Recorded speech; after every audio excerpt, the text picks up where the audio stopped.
Over, right? 80 degrees outside. Spring ties are here. And let's end a story on a great note.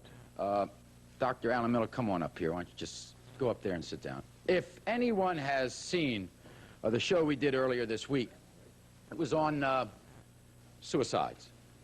And in the middle of that show, for those who weren't here, had a very distress call, distress signal, from a young 16-year-old boy that called himself Joe.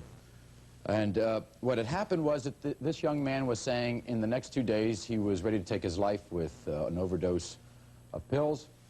And we had a lot of experts in the audience, among them Dr. Alan Miller from Eugenia Hospital, psychiatrist.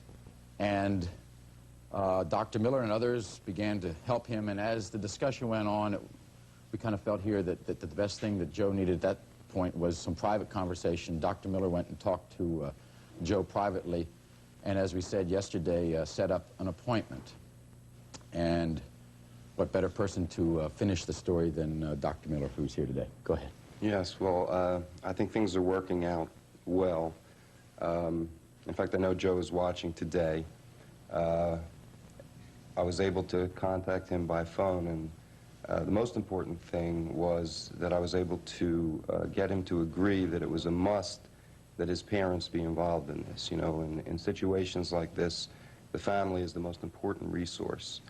And I was able to talk to both his parents at length, and they had no idea what he had been contemplating, and had been contemplating it for some time.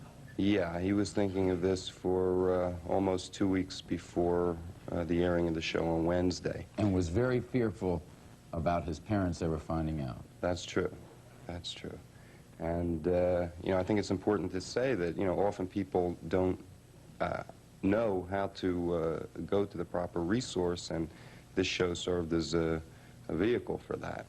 Well, I'll tell you, there are lots of things as to why we like to be here, but I can't think of anything better than what resulted in Joe's case. Well, I wanted to thank you and your producers, Ray Zabano and Peter Goldsmith, because you showed tremendous tact and sensitivity in a very delicate situation, both on and off the air. A lot of viewers didn't know what was going on behind the scenes, and I think we owe a debt of gratitude. Well, thank you very much. I wasn't soliciting anything, Doctor, but I thank you very much, because we were dealing in a very delicate subject, and we can give lots of thanks to you, and I am so happy that things are working out.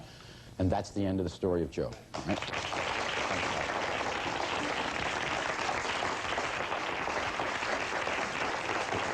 I'm very gratified about that. And I want to thank, by the way, all our viewers who called and said that they had offered their prayers, and that we, all of us, were hoping for a positive solution to Joe's case, and apparently Dr. Miller and Joe and his family are well on their way to that. I want to read this morning